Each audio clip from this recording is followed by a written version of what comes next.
Revolution Radio proudly presents, live from the heart of the Blue Ridge, Roanoke, Virginia.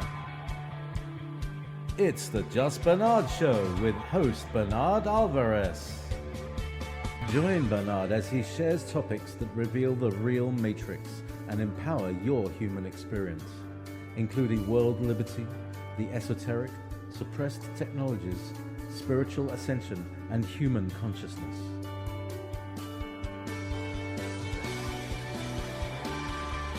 Humanity has awakened, and our time has come to realize our full potential.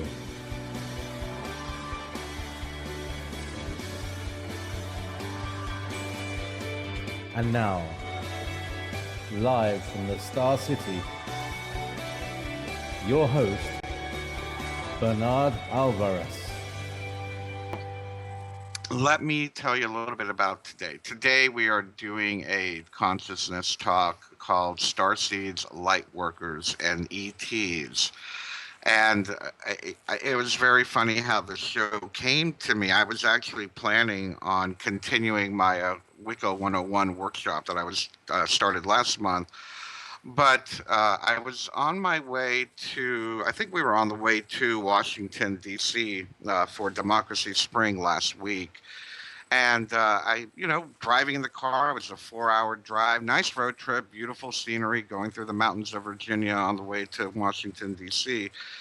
And I did a little bit of meditating, and suddenly I just kept hearing these words, Starseeds, Lightworkers, and ETs. And I don't know, it's something that has been on my mind recently. Of course, I do feel, I do align with the concept of Lightworker and Starseed, and it's just been on my mind lately quite a bit. Maybe because I'm seeing so much disinformation out there, a lot of confusion as to what's going on in the Lightworker Starseed community. And also, I've seen a lot of people abandoning not only the concepts, but the work that comes along with being a Starseed or a Lightworker. And as well, the ET community and or information about ETs is chock full of, a lot of misconceptions, a lot of confusion, a lot of disinformation. And I thought I'd approach this all from a metaphysical point of view and try to cover these topics more from a consciousness level and vibration. And hopefully by covering these topics, we'll get a little more clarity. You, the listener, will get a little more clarity. Maybe you'll find something that you align with, or you might disagree with everything I have to talk about, which is good also. By all means, I hope that we all will think for ourselves and listen to our inner guidance at all times. But again, some of that inner guidance might be because we are Lightworkers, Starseeds, or ETs for that matter. So let's get started today with Starseeds, Lightworkers, and ETs. And like the title says, I want to start by covering what is a Starseed, or at least in my humble opinion, what a Starseed is.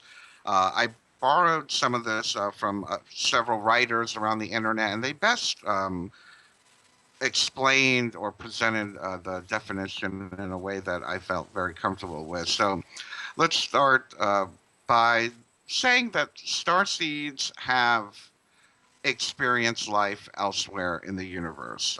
They could have experienced life on other planets or in non-physical dimensions other than the Earth.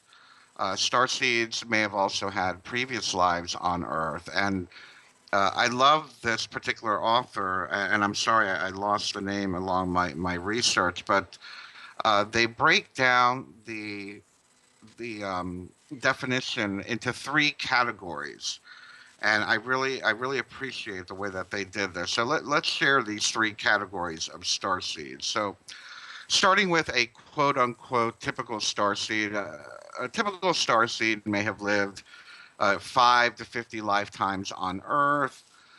Some of these were preparation lifetimes, which included periods of acclimatization to being a human being on Earth and the development of life missions leading to the climax of these activities in this current lifetime. Earth represents a place of service more than a place of learning for these types of starseeds who've already achieved higher consciousness on other planets. As there were fewer lifetimes on Earth compared to the average human being, this leads this group of starseeds to retaining some of their extraterrestrial abilities, such as with healing, telepathy, channeling, and with general higher consciousness qualities. I call this group the New Age starseeds, as they often come to Earth at times of rising spiritual awareness. This is the environment where our gifts can be recognized and when we can really, truly help others. Many of the star seeds may feel an identification with what we're talking about here in this particular category. So let's move on to the next category, which is the old star seeds. And the old star seeds have usually had hundreds of lifetimes on Earth, going back to the beginning of humanity and even the beginning of the planet. These are the guardians of the Earth. They have strong links to Sirius, which is a spiritual guardian of Earth and humanity. Um, these star seeds have life missions that are tied into the long-term evolution of Earth and humanity. And this is why they have willingly incarnated on Earth so many times in order to fulfill these projects. Some of us who have done this are tired of incarnating over and over again, but we these are agreements that we've made along the way. Um, Many of these types of star seeds have often performed roles as spiritual teachers, shamans, prophets, light workers, and we're going to get into that a little bit later, especially with uh, uh, connecting with earth ley lines and sacred sites. Many have incarnated as temple guardians, healers, positive, benevolent leaders, such as good kings and queens, or as high priests or high priestesses of these old ancient temples. Um, these star seeds hold the wisdom and spiritual knowledge of the ancients as it has been used on Earth. This includes the human knowledge of astronomy, astrology, runes, numerology, certain healing modalities, light work, and spiritual ceremonies. Uh, this could very well be the last lifetime as a human being for many of these old star seeds who are completing the cycles of lifetimes on Earth and all the project and work including in these cycles. These starseeds have often mastered the ability to hold a balance between being grounded and being spiritually aligned. This is why they still resonate with the ET origins, even though they have lives on Earth, so for so many life. Now, then we have, last but not least, in this particular category, we have new star seeds. And new star seeds have often had very few or no previous lifetimes on Earth. They are attracted to Earth and humanity at this time of ascension, as it's easier for them to integrate with humanity now than at previous times. And we find that because of the vibration, there just seems to be an easier way to connect right now at this time. Now, these new star seeds have many important gifts for humanity and roles to play in this time of great change for humanity. I mean, we are at a very important time in human history. We're seeing now what we call the Great Awakening. We're seeing the vibration raise. We're seeing a lot of the ugliness coming up to the surface, But at the same time, we could call this, for lack of a better term, the Armageddon, the revelation, the great revealing, not in the negative sense, but the revealing of the true potential of humanity, clearing up all the garbage. So, yes, we're going to see some good things, we're going to see some bad things, but there is a great change happening, and these new star seeds are coming here with their gifts in order to help this transition process. Their energy fields are very pure, they're very expansive. They haven't been through the experiences of becoming dense through living on Earth before. Even though they have amazing gifts, they can find it hard to integrate with humanity, which is so different, from the star beings and worlds that they're representing. They simply have no experience of the lower consciousness of humanity. These new star seeds are often young, soul wise. We're seeing them, we're kind of identifying them very at young ages as well. Many see them as the crystal children, the rainbow children. Some of them are called, the seeds of Ashtar. I mean, there's a lot of labels out there, and we try to understand what these beings are. These souls that are incarnating, at this time, through these identifications. And I'm not one to like labels, but I think and I feel that sometimes, especially when we're dealing with such important work and with such a very, how should I say, very difficult to understand types of souls that are coming into humanity. Sometimes it makes it easier for the world to identify through the words like crystal or rainbow or whatnot. It Anyway, so this lifetime is often the beginning of future cycles of lifetimes on Earth for them. So they're preparing also for future lives, future missions in this particular lifetime, as well as other lifetimes that they have chosen and agreed to incarnate again here on Earth. The motivation for all star seeds who come to Earth, all the star seeds, whether they be the old, the new, the typical quote unquote, regular star seed, if that really is a word, but they all are motivated to come here to Earth to help and serve mankind, uh, as well as to serve planet Earth. Many of these star seeds have gifts to share with others, such as areas of healing, channeling, spiritual education. There's a strong desire in star seeds to help others, which is very similar to light workers. And again, we'll talk about the differences and similarities in a little bit. But star seeds, usually there's a plan made prior to birth as to how this help or this healing is going to be manifested here on the earth, how it's going to be expressed when they incarnate into a human being. The details of this plan are called life missions, and they represent potentials for individual star seeds and not certain destinies.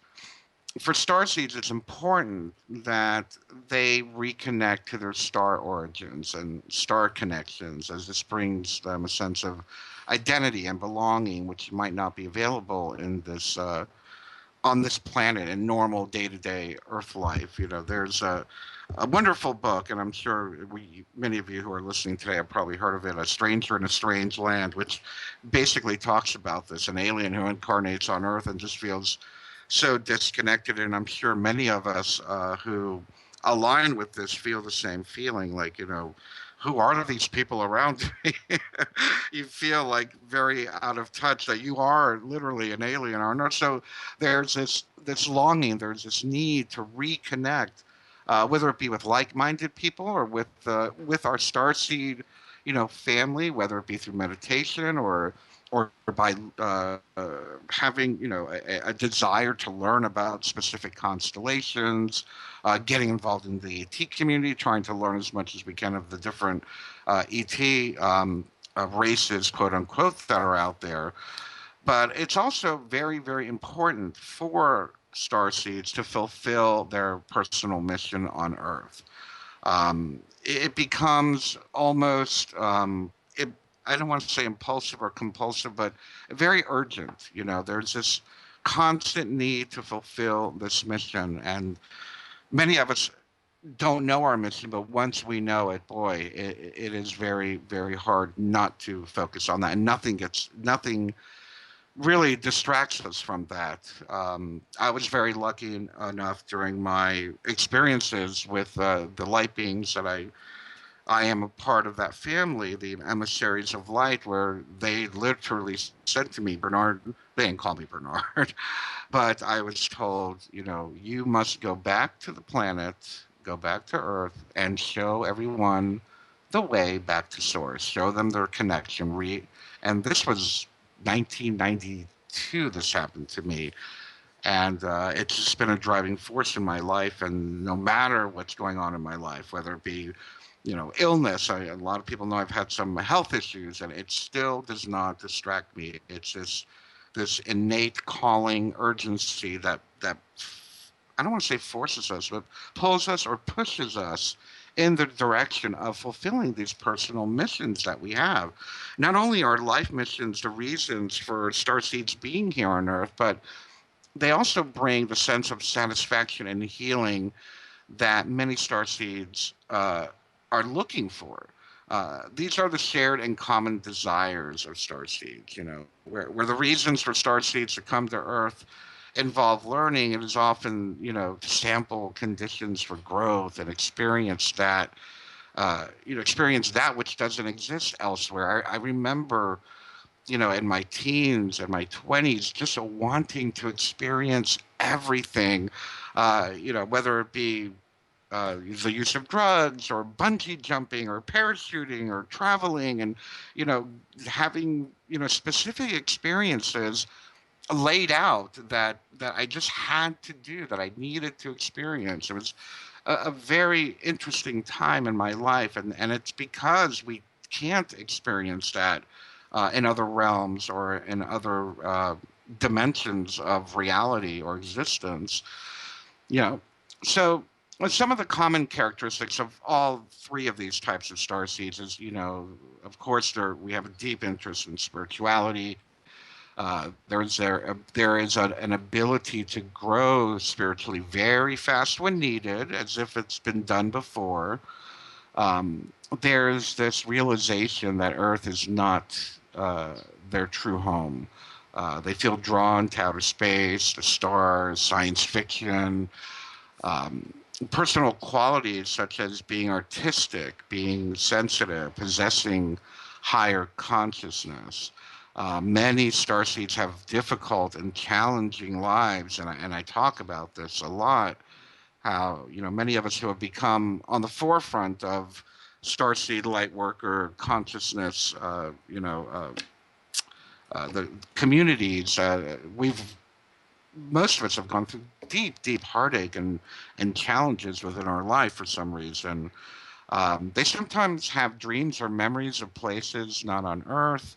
Some starseeds have experiences of physical and non-physical encounters with star guides, light beings, extraterrestrial craft, UFOs. They have noticeable gifts in the areas of healing, channeling, empathy, intuition, psychic sensitivities. So the Star Masters now consider all human beings on Earth to be starseeds, as they point out that the physical human body is also extraterrestrial in terms of its building blocks, such as DNA.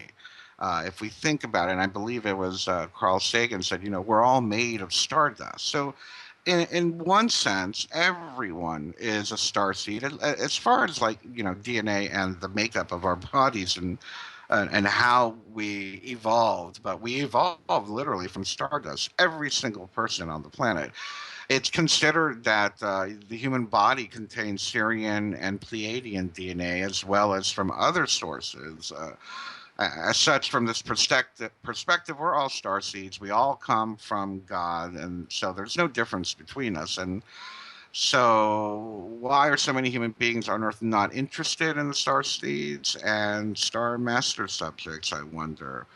Um, the majority of human beings have different reasons for coming to Earth when compared to typical star seeds. There's the path of the spirit of spiritual learning, spiritual evolution through the quote unquote Earth School. We all come here to learn something.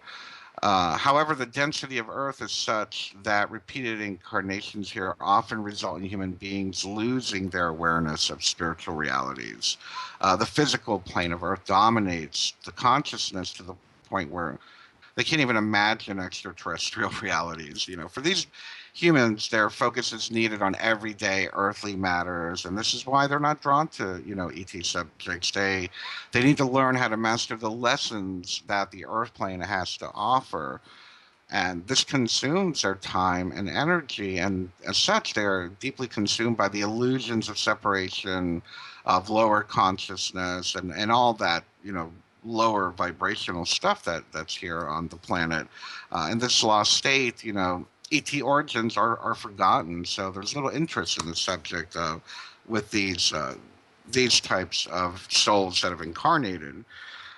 In this way, a state of forgetfulness serves them as they're allowed to focus intently on whatever the themes of their life are without distraction from other realities and past extraterrestrial connections. Now, we've covered different types of star seeds. We've covered, the quote unquote non-star seed human incarnate soul, learning, etc., etc. But this isn't to divide people. This is not to create hierarchies. There's no one is better or worse than anyone else. Star seeds are very humble.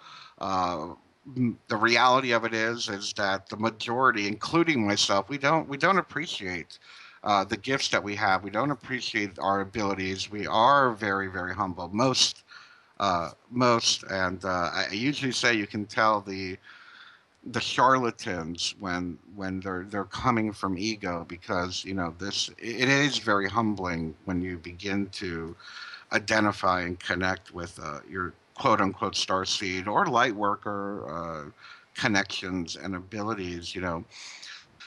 These definitions are to help other star seeds to understand why their experience of being human is different from everyone else. This will help us to come to terms with who we are. It's very important as many star seeds acknowledge that they feel different from others, and this really brings much loneliness and a lot of pain. That blame, that self blame, and it's often that we feel as if it's our fault for not fitting into our family or fitting into society. In what I would call the that blue pill mentality. It's like sometimes you wish you would have taken the blue pill and just fit in and go with the flow and just be asleep. But the reality is you can't.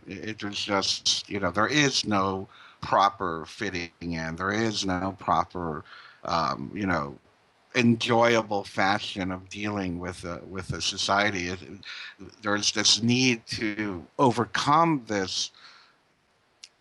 How shall I say? To overcome this self blame, and to really just embrace who we are. To embrace the fact that we are light workers, that we are star seeds, that we are these amazing multi-dimensional beings with ultimate infinite potential, and get over the fact that we're different, to get over the fact that no one understands us, to get over the fact that we are different, that we don't fit in, that people think we're odd.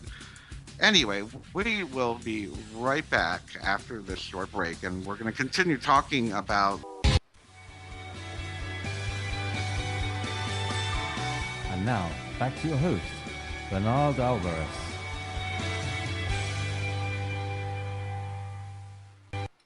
And welcome back to the Just Bernard Show here on Revolution Radio at freedomslips.com. Remember, Revolution Radio is listener supported, so if you can, take a moment and make a small contribution. It's what keeps all the radio shows on the air on this fantastic radio network, and you can do that at freedomslips.com.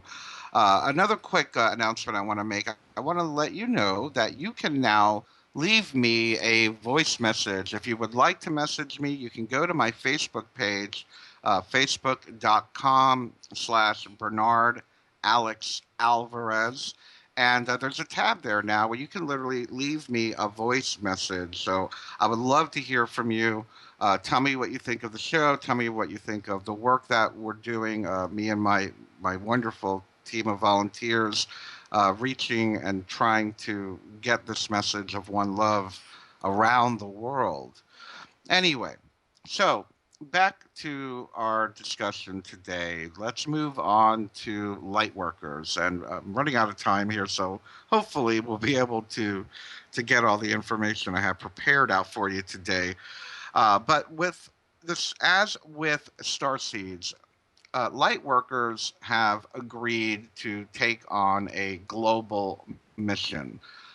This involves helping people, helping animals, helping the environment, or a cause other than themselves. Most Lightworkers feel that their calling is to be in service to humanity.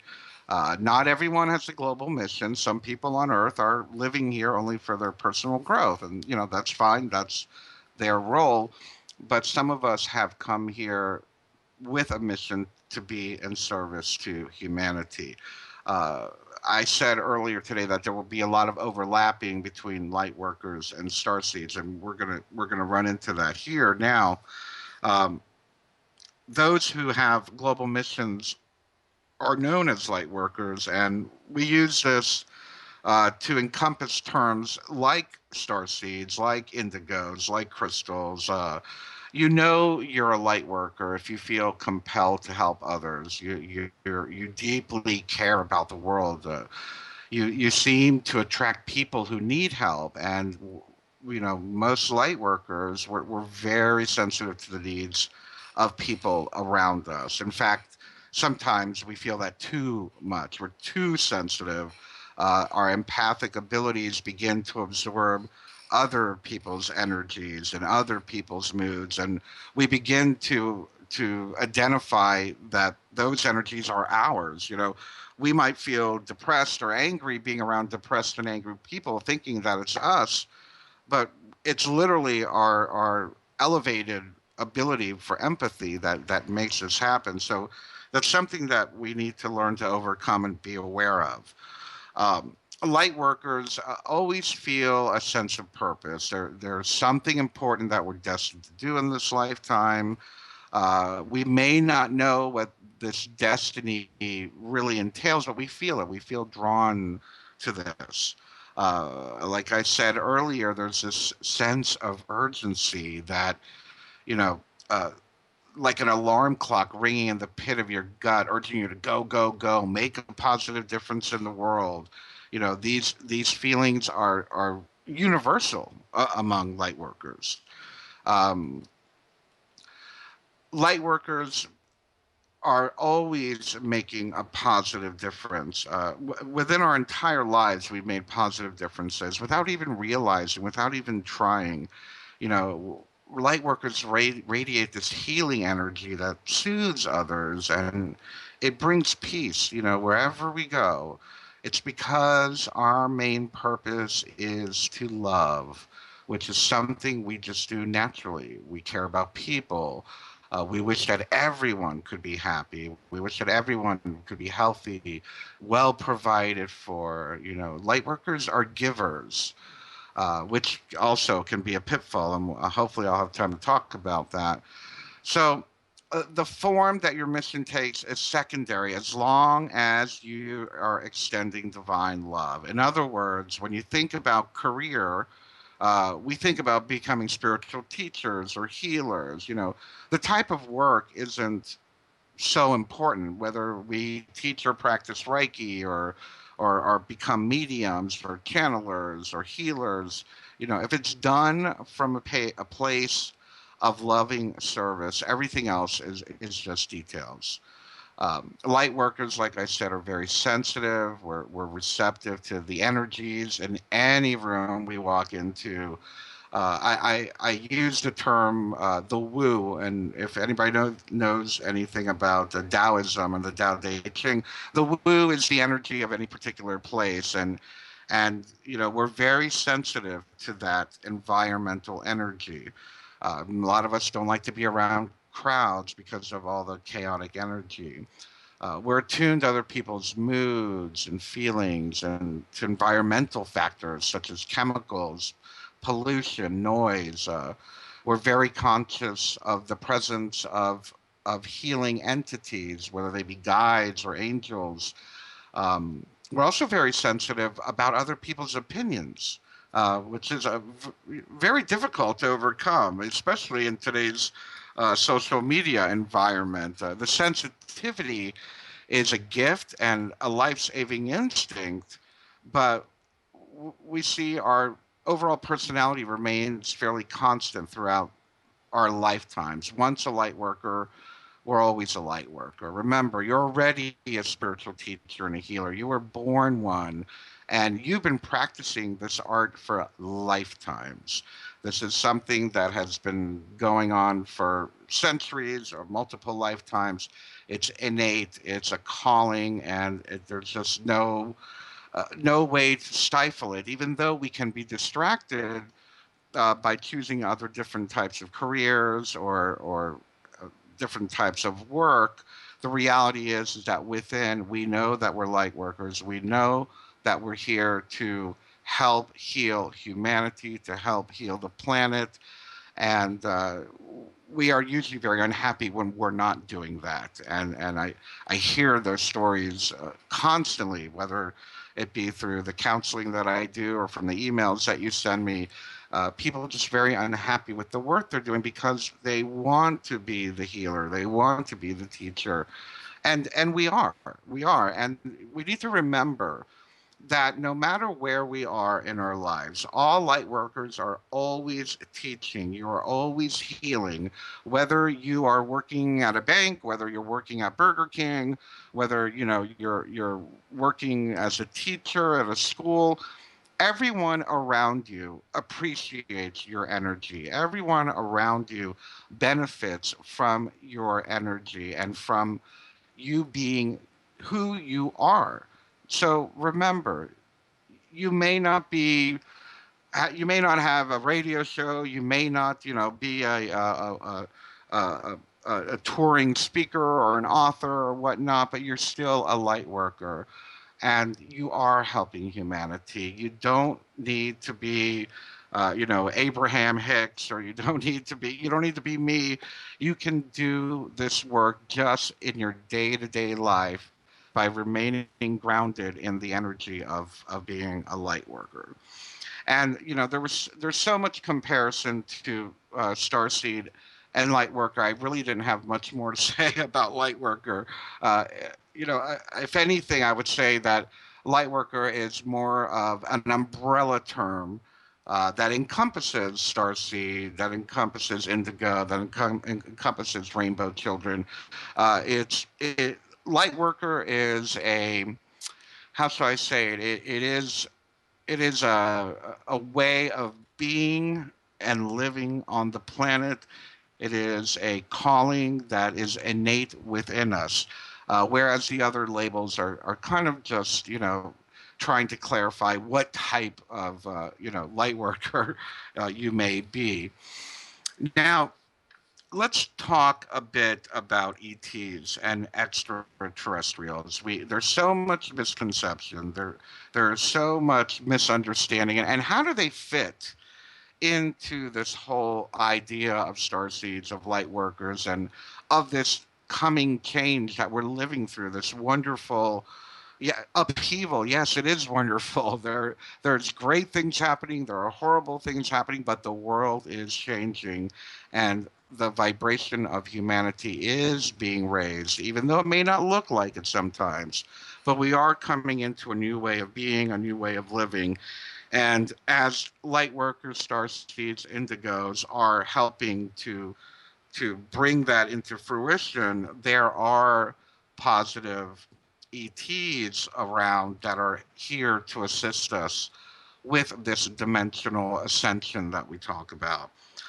Some of them we hear about quite often are Pleiadians, Andromedans, the Arcturians, and other beings in conjunction together are here to remove the I don't want to say the oppression or the Illuminati or the Reptilian Alliance, but let's just say they're here to remove the false paradigm matrix that has distracted humanity from its full potential. Our planet right now is being infused with numerous light source energies, all of which have expedited the awakening process while taking down the old dark energies that have been controlling us, including the darkness that's within all of us. Uh, we're noticing that a lot of us are beginning to heal old wounds, old traumas. Many of us, and I'm hearing this very often lately, as of late, how many people are remembering things in their lifetime, like bad experiences that we've gone through. I'm going through it, remembering old traumas, old wounds, dreaming about them. So all of this stuff is coming up out of the up to the surface. All the darkness within us is coming up because of the light source energies that are, cleansing our consciousness, cleansing our collective consciousness as well.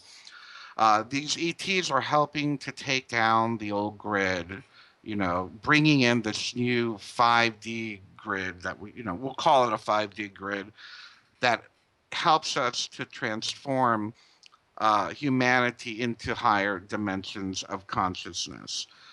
Some people are moving into 4D right now. Some people are moving into 5D. Some people are staying exactly where they were. It just depends on your consciousness and where you're at when these energies are pressing in. That's why it's so important uh, for us to continue working on raising our vibration. While we are being aided by these so-called extraterrestrials, Pleiadians, Arcturians, and whatnot, the responsibility lies within ourselves. The ETs are not here to save us. One of the greatest misconceptions that I see around, especially in these alternative communities, we're constantly, hearing these what I will call uh, false channelings. These channelings that come down and that come out and say, "Oh, the ETs are going to land in the middle of the Olympic arena." I don't know if you guys remember that. The ETs are going to come down and they're going to meet with the world leaders, and all is going to be peaceful, and they're going to take all of us back in their craft, and we're going to live happily ever after in Andromeda or whatnot. You know, this these types of channelings are a disservice to humanity, in my opinion. These types of channelings are not what these benevolent ETs are trying to get across. But these benevolent ETs and the work of light workers and starseeds and whatnot, it's not to save humanity. It's to assist us in taking responsibility for our own consciousness so that we choose to do the work to raise our vibration, so that we choose to do the work to ascend to a higher level of consciousness, 4 dimension, 5 dimension, whatever your belief may be, creating the new paradigm.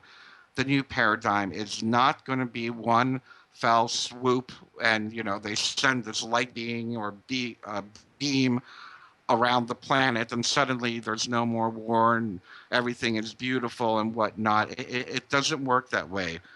These energies, these ETs that are here to assist us are here, literally, that's the word, assist, to help us, to give us guidance, to give us the clearing needed so that we can remove the darkness within us, so that we can take responsibility to raise our vibration. So whenever you hear about, the world is going to be saved, and, remember 2012, and it's like, oh, the golden age is here, and please ignore those people. This is not what it's about. These ETs are here for us to grow up, to help us mature into spiritually evolved, conscious beings of light. There is divine conscious light within us, and it's up to us to bring it out. Um, it's important that we practice love and kindness. It's important that we use prayer and meditation, uh, doing positive thinking, what's the word I'm looking for? Mottos and chants and mantras, allowing us to elevate these higher vibrational forces to infuse the planet with all these new energies. It's our responsibility. If people would just set aside time to meditate, to set intentions, focusing on the world, we would that the world that we want to see, a world of love, of joy, of bliss, and asking these higher dimensional beings to assist us. They can come in. According to universal law, if we give them permission to come in, they will assist us even more than they already are. If we start asking for help and put the intention out there that we really need help to get through these times, we're going to start seeing divine intervention, and we are seeing it. It's absolutely incredible what I'm hearing behind the scenes in a lot of this work. Things that are coming to an end as far as control and tyranny. It's all happening. It's happening now. The bottom line is that we as individuals, we have got to stop participating in anything that's harmful to humanity and harmful to the earth. We need to stop supporting organizations, companies, corporations, systems, and paradigms that are not operating out of integrity. We need to stop supporting anything that's not honoring the divine rights of everyone. Everyone. The good guys, the bad guys, they're included. Republicans, Democrats, they're included. Gay, straight, black, white, indigenous, poor, rich, handicapped, not handicapped, whatever it may be. Everyone is a part of this divine plan, and everyone must be honored. Everyone has a divine right to be honored. And we have got to stop supporting the idea that we are divided, that we are different, and stop supporting organizations and people that do not operate from this divine right integrity that I'm speaking of. This includes all people who work for companies that harm the planet, that are destroying our air, destroying our water, poisoning our food supplies. It's up to us to take action on an individual level. Now, yes, it's very difficult. I like to think of it as harm reduction as we learn more about a particular organization, a particular system, a particular company, a particular food product. We begin to start moving that out of our lives. We can't be perfect all the time. I mean, not everyone has the ability to move off grid, but the reality is that we can make an effort to do what I call harm reduction. So let's do our best to do that. Because what we're seeing right now, and we talked about all the ugliness in the world and all these, false flags and whatnot. We're seeing a last ditch effort by these quote unquote powers that were the old world order, as I like to call it. We see a last ditch effort and them trying to maintain their control over humanity, their oppression of humanity. And with these new energies, coming from benevolent ETs, with the new energies coming from the Lightworkers, the Starseeds, And all of us, even the angry activists, I call them. There are angry activists and there are spiritual activists, but even the angry activist is making a difference because of their lack of compassion for humanity. It is more than obvious that these were not terrestrial beings who were manipulating the planet, yet their human based puppets are still trying to rule by the same oppression. In the end, they will all be held accountable for their actions, and they will be left behind as the rest of the planet moves into a higher dimension of consciousness. And with that, I would like to thank you for tuning in today. I hope that this talk was helpful, whether it stimulated something to think about, whether it made you align with some of the concepts and motivated you and inspired you, or if it just pissed you off and you'll never listen to me again. Uh, I hope you got something out of it. Remember, we are all in this together. And it doesn't matter whether you're a starseed, light worker, whether you're a contactee, whatever it is, we're all in this together. We are one human family. Not only are we a human family, we are a life family, a life force family. The trees, the birds, the animals, the rivers, the mountains, everything is alive.